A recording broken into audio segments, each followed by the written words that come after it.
Welcome back to another spine-chilling chapter in our journey through the treacherous Resident Evil world. If you've been following along, you know that our fearless protagonist Ethan has already faced his fair share of horrors within the foreboding halls of Lady Dimitrescu's castle. But now our brave hero finds himself drawn deeper into the abyss as he ventures forth into the mysterious realm of House Beneviento.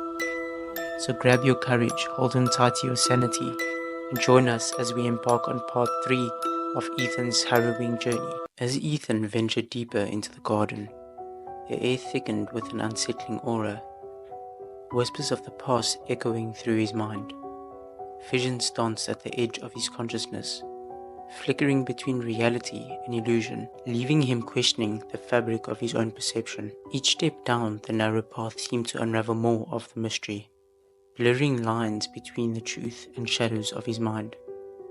Amidst the twisted foliage, Ethan stumbled upon a sprawling gravesite, solemn and haunting, a towering headstone marked with the final resting place of a member of the mysterious Beneviento family. Yet a crucial piece of the stone bore suspicious absence, as though a part of its legacy had been deliberately erased from existence. Intrigued, Ethan encircled around the gravesite, drawn to a looming door, adorned with a cryptic inscription, "Give up your memories." With a heavy heart, he realized the sacrifice demanded of him. One cherished memory, a relic of his past, the family photo he had clung to since the beginning of his journey. Reluctantly, he surrendered it to the abyss, an offering to unlock the path forward. As the door creaked open, Ethan was ushered into the belly of darkness, ascending in a rickety lift that carried him into the unknown. Emerging into the light, he was greeted by a surreal sight. A mansion looming on a precipice of a roaring waterfall, a statement to both grandeur and desolation. The facade of the House Beneviento, adorned with blossoming flowers, belied the emptiness that lurked within. Venturing through its silent halls, Ethan could almost hear the whispers of a forgotten past, the lingering echoes of lives once lived. But amidst the stillness, there was a palpable sense of unease, prelude to a chilling encounter that awaited within the depths of House Beneviento. Continuing his exploration, Ethan descended into the depths of the House Beneviento, guided by an unspoken urge to find the flask. The descent led him into the labyrinthine network of corridors, each one seemingly more disorientating than the last. As he traversed through the dimmingly lit hallway, Ethan's senses were assailed by an overwhelming sense of unease. A palpable tension hung heavy in the stagnant air. Eventually, Ethan arrived at the doll workshop, a macabre chamber adorned with a chilling array of mannequin parts hanging from the ceiling. At its center sat Angie, a sinister doll clutching the second flask Ethan sought after. Yet, as he reached out to claim his prize, a darkness descended upon the room, engulfing everything in an inky blackness. When the lights returned, Ethan found himself stripped of his weapons and belongings. In the eerie glow of the flickering lights, Ethan's gaze fell upon a familiar sight, a doll lying upon the table. Porcelain visage bore an uncanny resemblance to Mia. Ethan approached the doll, reaching out to inspect it, only to discover a cache of items and symbols concealed within its hollow form. A cryptic puzzle awaiting to be unraveled. Inside the doll's upper right shoulder, a silver key awaited discovery. The doll's left hand revealed a blood-covered ring along with some partially obscured numbers. The doll's left leg, a winding key, was nestled in the knee area, awaiting use. The bandages obscured the doll's chest. Tools were lacking to discover the secrets. Shifting the doll's eye revealed an image of a crow in flight with a triangle, vital clue for deciphering the sealed door's symbols. Within the doll's mouth, a strip of film lay hidden, tantalizingly out of reach without the appropriate tool. With the silver key in hand, Ethan approached the locked door, its surface imposing yet promising. As the key turned in the lock, granting him access to the medicine room, a sense of anticipation coursed through him. Inside, amidst the sterile surroundings, Ethan's eyes fell upon the sink, where he cleaned the blood-stained wedding ring. Its hidden message reveals the combination. Ethan proceeds to unlock the combination lock, guided by the newfound numbers. With each step down the hallway, Ethan's resolve strengthened. As a previous closed door creaked open, he steeled himself for the challenges ahead, ready to confront whatever lay beyond the storage room. Inside the room, Ethan's gaze fell upon a note, a fragment of familiarity in the eerie surroundings, as he reads Mia's words about the music box from their home. A pang of nostalgia mingled with dread. The broken music box lay before him, its melody silenced by time and tragedy. With steady hands, Ethan inserted the winding key, each twist a whisper of anticipation. Slowly, the music box sprang to life, its haunting tune filling the air. With the puzzle solved, Ethan's reward awaited. A pair of tweezers, a small yet crucial tool in the vast expanse of terror surrounding him. Determined, he retracted his steps, the weight of his mission heavy upon his shoulders. Returning to the cryptic doll, Ethan carefully retracted the film from its silent mouth.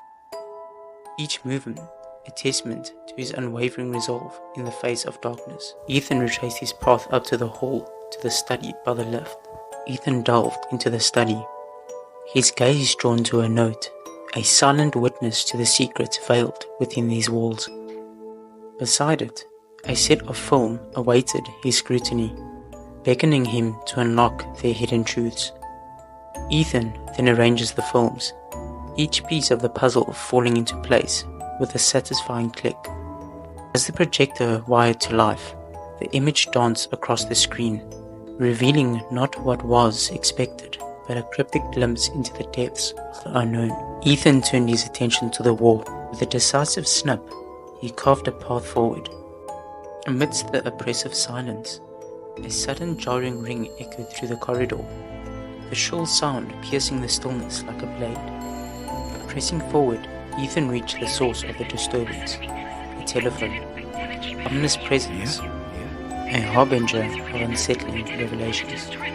Answering the call, Ethan braced himself for the voice on the other end, a whisper from the abyss, laden with cryptic messages and veiled threats.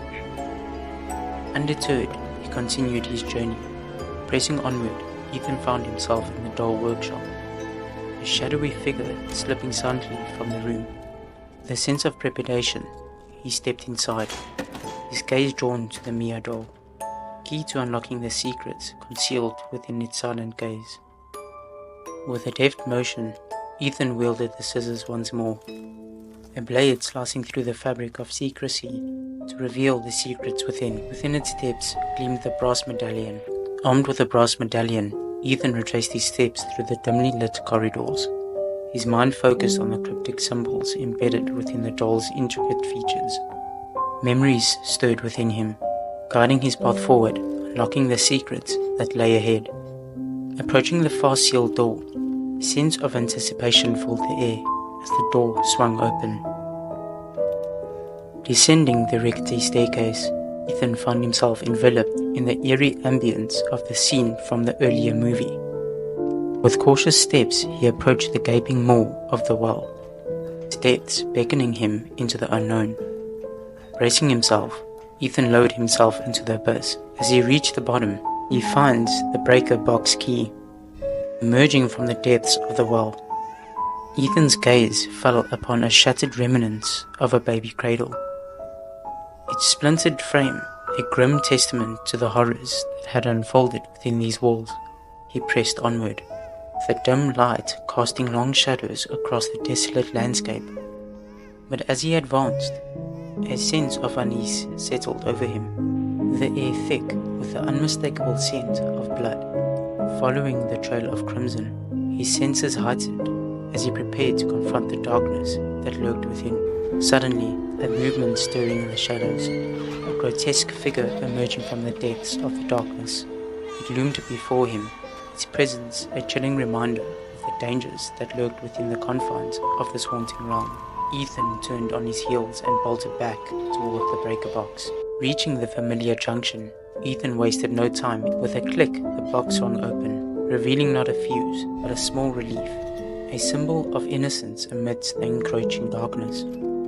Snatching up the relief of a child, Ethan wasted no time in retracting his steps through the study and out into the dimly lit hallway beyond.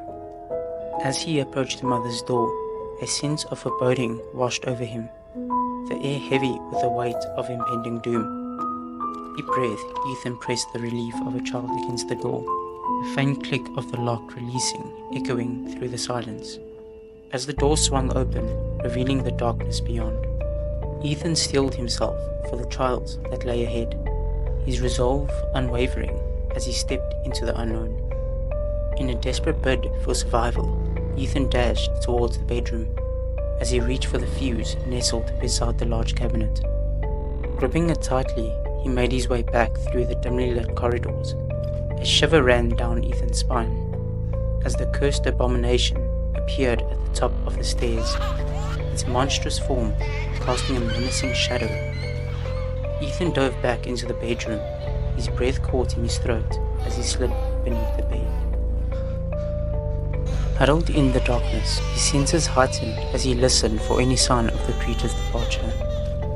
At long last, the sound of screams and crying fades into the distance, and Ethan emerged from his hiding place, his heart still racing with fear. With a sense of urgency, he made his way back to the lift, the weight of the impending doom hanging heavy in the air. Ethan inserted the fuse into the box, his movements swift and sure as he triggered the wrath of the abomination. As the elevator descended, Ethan felt a chill run down his spine. With the doors of the elevator closing behind him, Ethan found himself face to face with the abomination. Its twisted visage, a chilling reminder of the horrors that lurked within the shadows. Back on the ground floor, a haunting chorus of giggles fills the air. Every corner, every surface is now adorned with eerie dolls, each one seemingly under the control of Donna Beneviento. Donna Beneviento herself is a sinister figure, a doll maker who made her home in the depths of an Eastern European mountain range. Cloaked in black, she is rarely seen without a constant companion, a doll through which she communicates her twisted desires. The ensuing confrontation with Donna and Angie is a less traditional battle, and more of a deadly game of hide and seek. Angie skitters and darts among the labyrinthine halls and rooms of the house, using the plethora of dolls as camouflage. It falls upon Ethan to uncover her hiding places and confront her.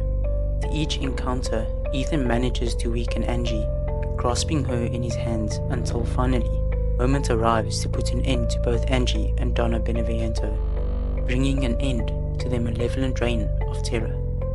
Before leaving the accursed house behind, Ethan ensures to collect the second flask.